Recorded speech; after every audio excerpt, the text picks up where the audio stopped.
Në këtë pjesë, në të dy fotografitë, i shohim pikat me të cilat ne duhet i targetojmë për terapinë me valë magnetike, duke vendosur bobinën.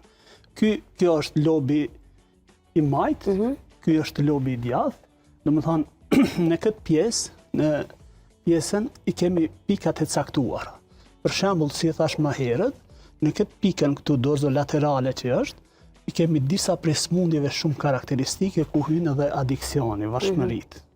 Vashmëritë e ndryshme. Po, vashmëritë nga të gjitha, nga substancat dhe në sjellje që e quajmë ne. Tu një pikë të veçantë e kemi vetëm për çrregullimin obsesiv kompulsiv.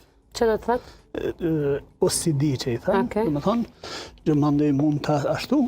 Kjo pjesa gjithmonë nisemi këtu, kjo është gjithmonë pjesa motorike, ku njerëzit mund me pas dhimbje të papërcaktuara kur kanë, ose ka psuar një infarkt në trumë dhe për me ndihmu në lëvizje